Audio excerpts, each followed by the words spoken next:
Entergy is proud to support programming on LPB and greener practices that preserve Louisiana. The goal of our environmental and sustainability initiatives really is to ensure that our kids and future generations can be left with a cleaner planet. Additional support provided by the Fred B. and Ruth B. Ziegler Foundation and the Ziegler Art Museum located in Jennings City Hall. The museum focuses on emerging Louisiana artists and is an historical and cultural center for Southwest Louisiana. And the Foundation for Excellence in Louisiana Public Broadcasting, with support from viewers like you.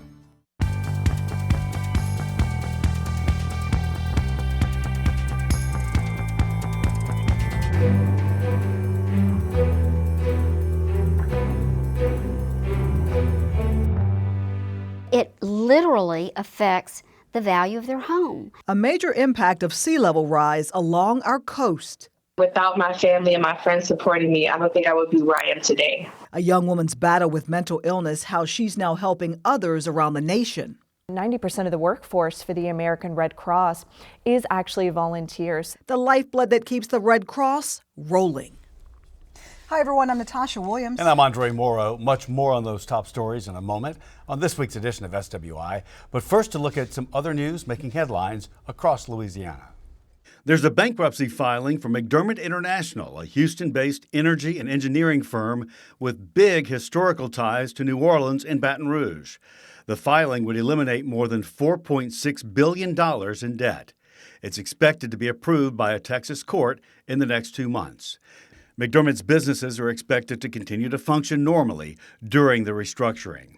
McDermott had a premier presence in New Orleans during oil and gas boom times. The arrest this week of a 14-year-old Louisiana high school student followed online threats of terrorizing he allegedly made this past weekend. School officials say the threat from the Lee Magnet High student was of a general nature and did not target his school in particular. A medical marijuana company has big expansion plans for its Louisiana operations and is courting hemp farmers to support an upcoming launch into CBD products. Welcana Group is one of only 2 companies approved in the state to produce medical marijuana. It is scouting locations between Baton Rouge and Lafayette for space to build a 100,000 square foot indoor greenhouse and storage facility.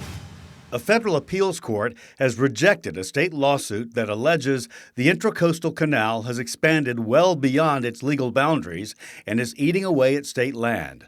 The 2018 suit claims the canal is 670 feet wide at some points, though when built in 1942, the federal government authorized its width at 125 feet, with a few exceptions.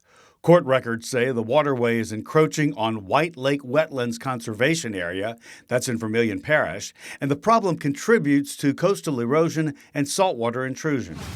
The revamped dining options at Louis Armstrong International Airport's new terminal appear to be paying off big. The New Orleans airport saw food and beverage revenue grow by 32% this past November when the terminal opened, compared to the previous year, and almost 50% in December. Overall concessions and retail numbers are also soaring, and an airport spokesperson says those gains could lead to the addition of flights. January 30th is the date for the 13th annual Ernest J. Gaines Award for Literary Excellence ceremony. It takes place at the Manship Theater at the Shaw Center for the Arts in Baton Rouge. The top award this year goes to Houston writer Brian Washington for his debut novel, Lot. Literary legend Ernest J. Gaines was from Pointe-Coupee Parish, and that area of the state served as the setting for many of his acclaimed novels.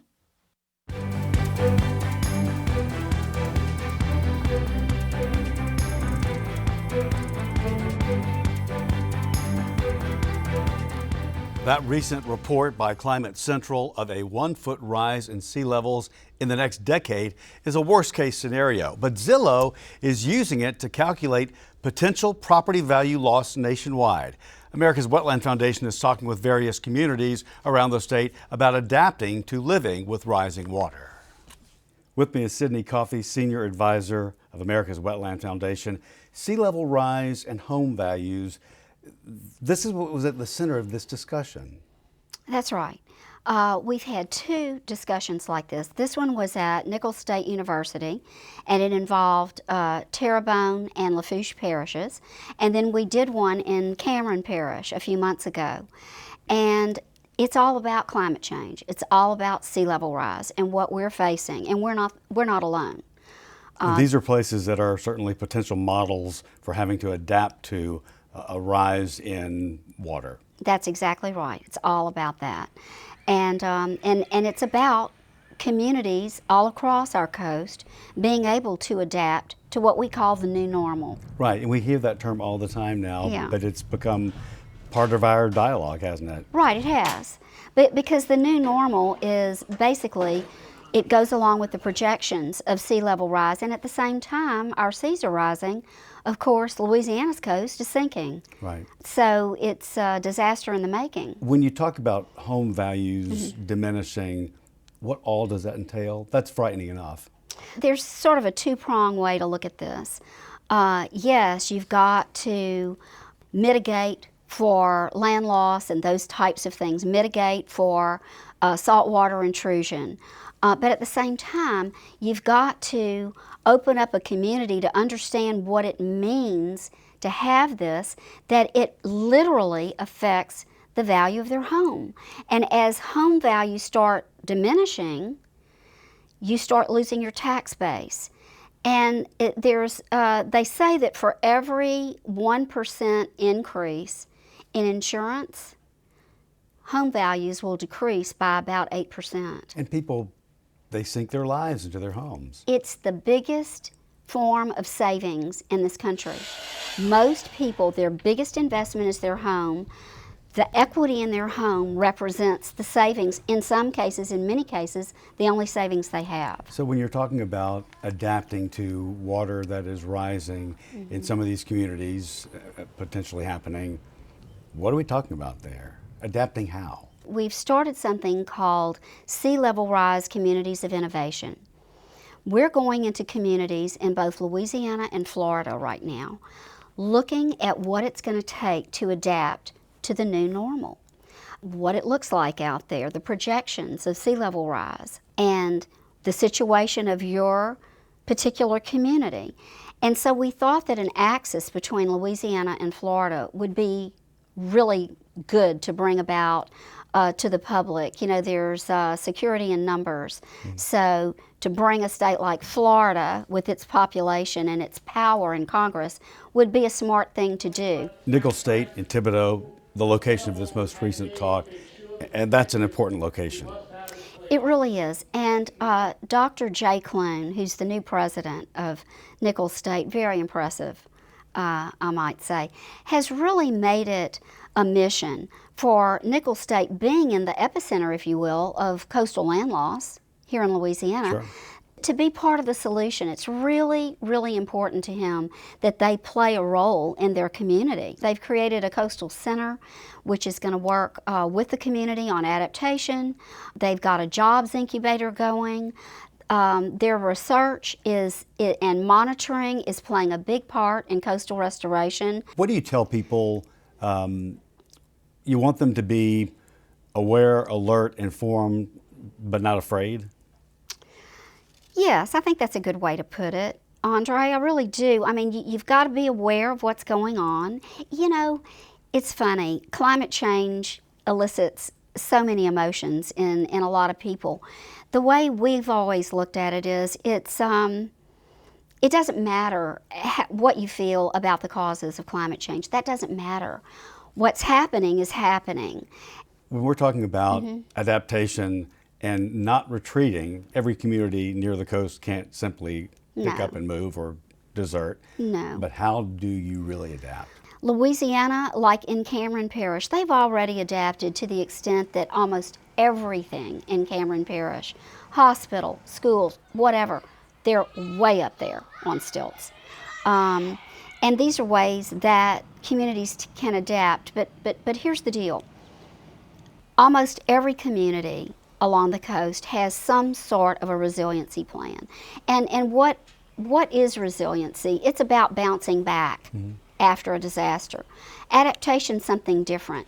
It's about taking proactive actions to plan and change things before the worst happens. So many communities don't have the personnel or the resources. They don't have the capacity to put their plans into real adaptation action. And this is what we're trying to help them do. And this is a role too for the private sector.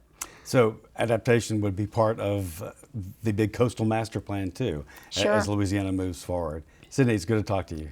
Thank you. Thank you.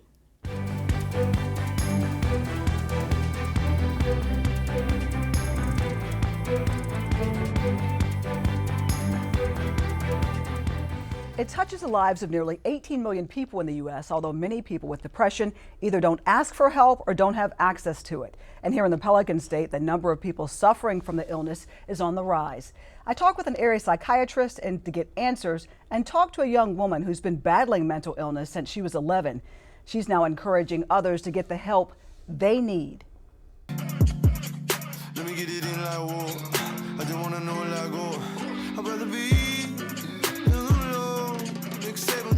beautiful, bright, with her whole life ahead of her, Kyra Pinckney says she should have been happy, but A constant battle of peaks and valleys and recovery and relapse. the 28-year-old says she knew at a very young age. Ever since the age of 11, I used to write in my journal that something is wrong. It definitely started with depression. That was one of the first symptoms that I experienced. It was really bad. If I can describe it, it was like trying to row a boat in an infinite river of black sludge. That's what it felt like to me. In her FaceTime interview, she told us, like many trying to understand their illness, she also had to navigate how to get help, how to tell her family. It was something that really wasn't spoken about in the family. You know, I would say it was kind of like a stigma. You know, it was something that either you were telling business or you were, I would say, like ashamed of it in a way or trying to get attention. And when she finally got the courage to tell her grandmother, Pinckney says she still had a long way to go to find happiness. It was hard. It was something that I had to come to grips with. It was something that was very eye-opening for me, and it was very real for me. And I had to learn that this is something that it was my reality for a long time, because for a while I thought that this was my normal. You know, it was my normal being erratic and having these thoughts, these constant thoughts, like a tornado of thoughts, and just mood swings and constant crying and being isolated and kind of being mute in a way. I would be mute when I was depressed. And her mental battles continued. Really in 11th grade and 12th grade is when it really came to a head for me, and I had a job. And from that job, I wasn't able to do the simplest of things. Like every day was really extremely hard for me. And because of that, I was let go from my job. But I didn't know that at that time that I was dealing with depression. Reaching her breaking point a few years later, Pinckney says she tried to permanently end the pain. She tried to take her own life not once, but twice. She says getting the right treatment and medication ultimately saved her life. It's something that I deal with every day. It's something that I still deal with every day.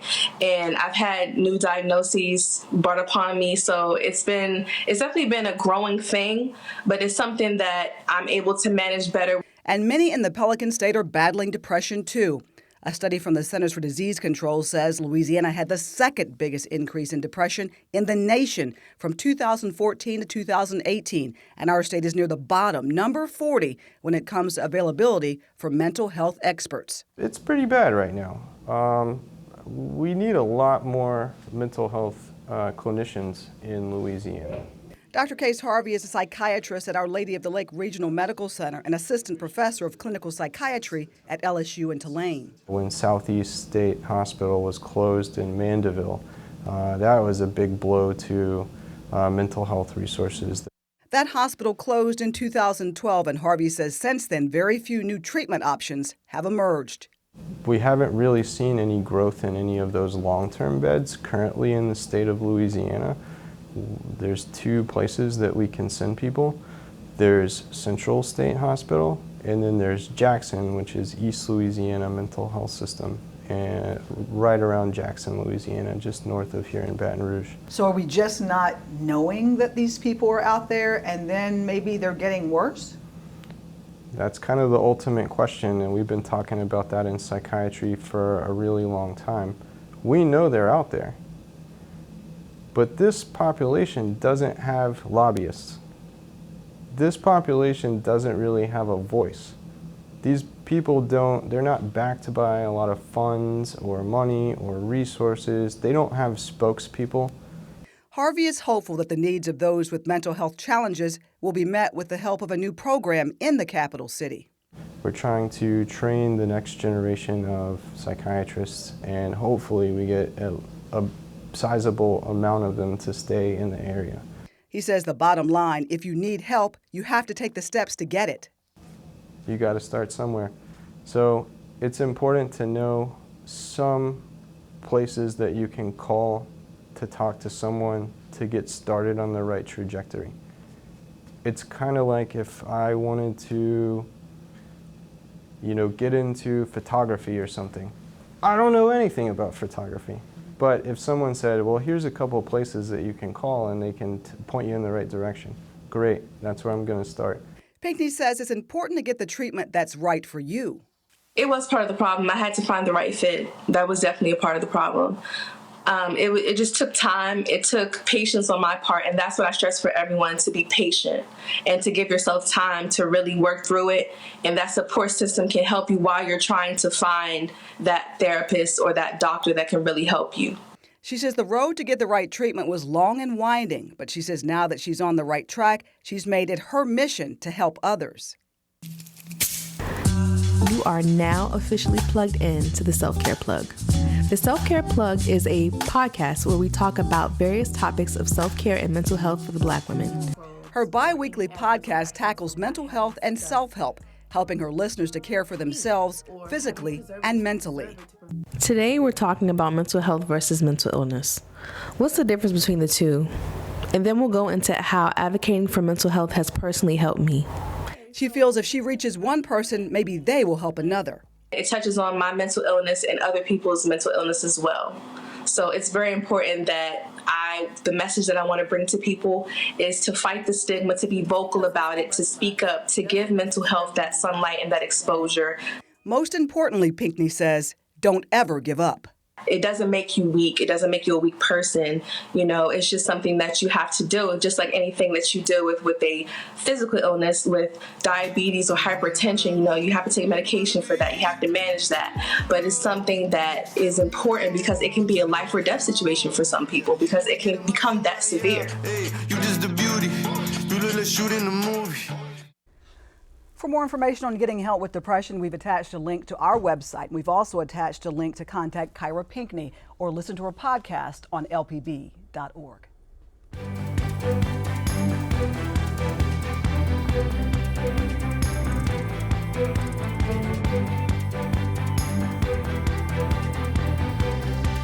In just the first 2 weeks of January in Louisiana, the Red Cross has responded to 58 house fires and helped more than 40 families impacted by severe weather in the state. There is also a call for volunteers right now.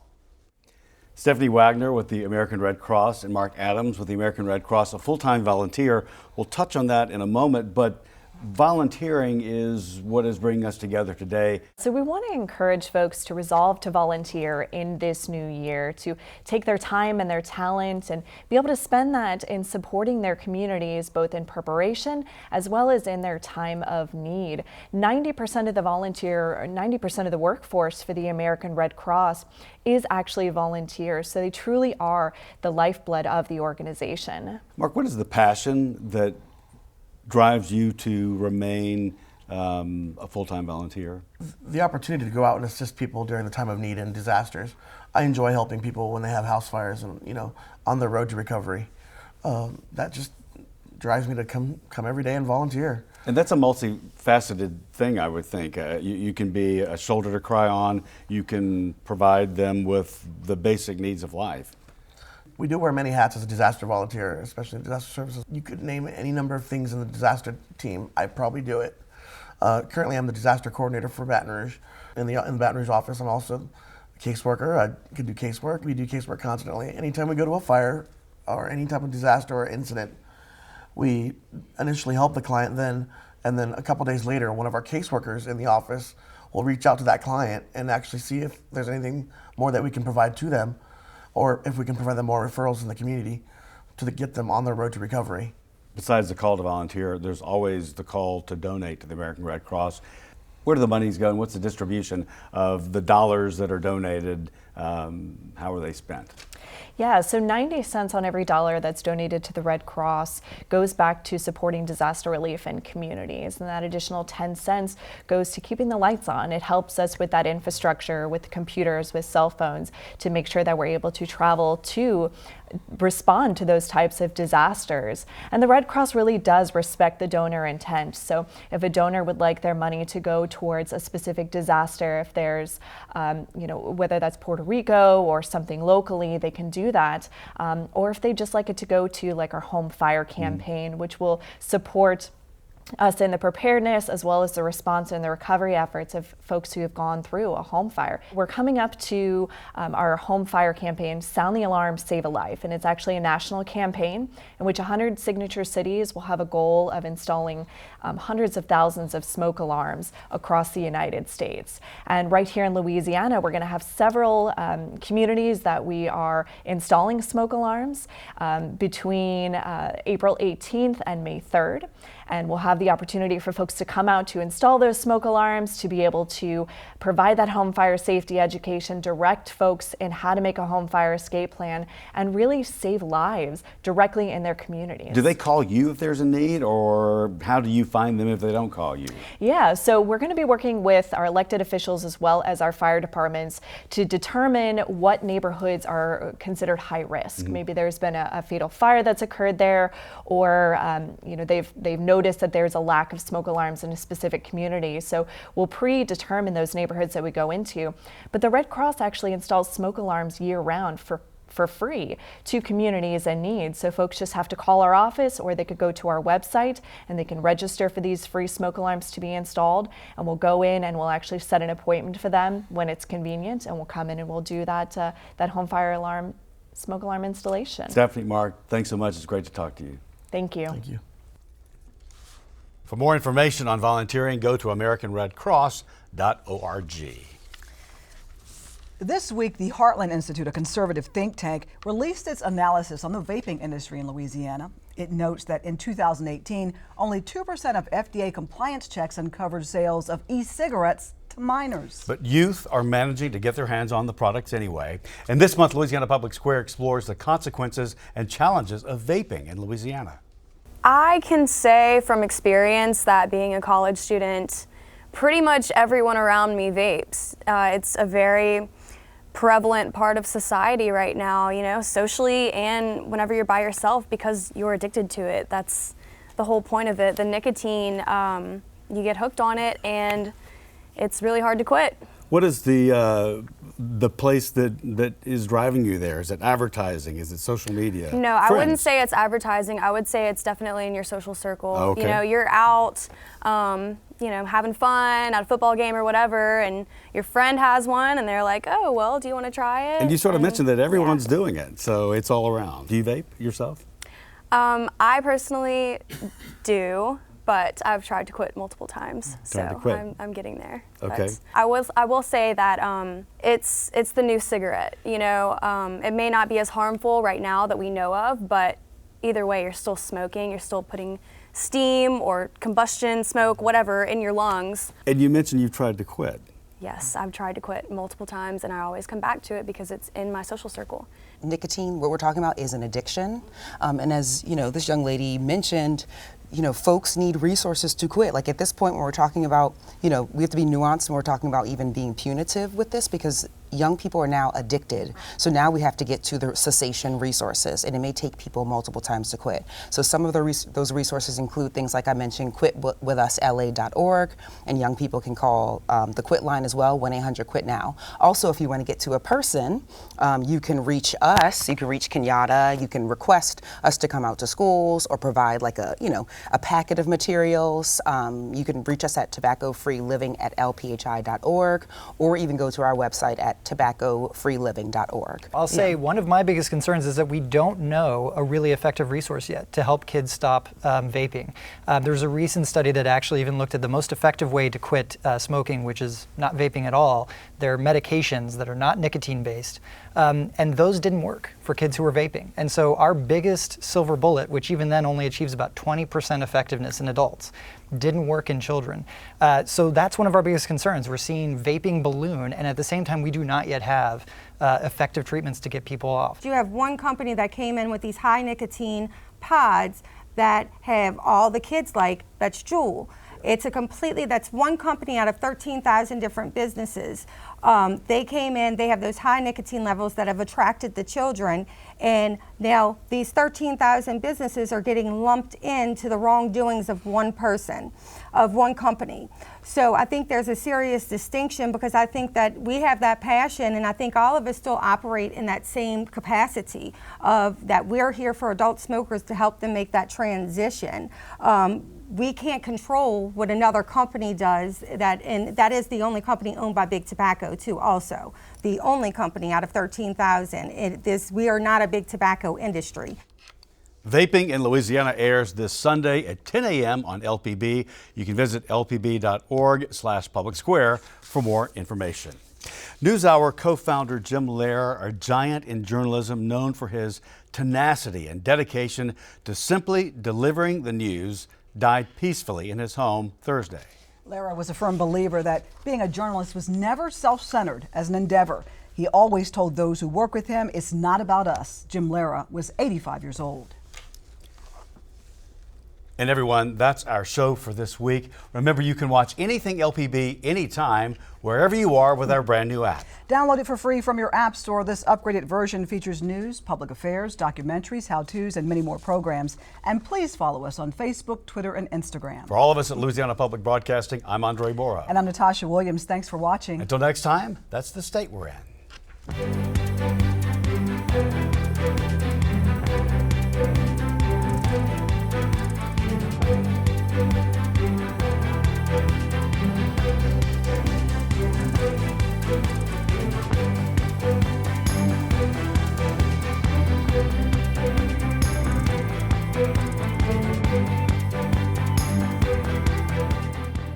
Entergy is proud to support programming on LPB and greener practices that preserve Louisiana.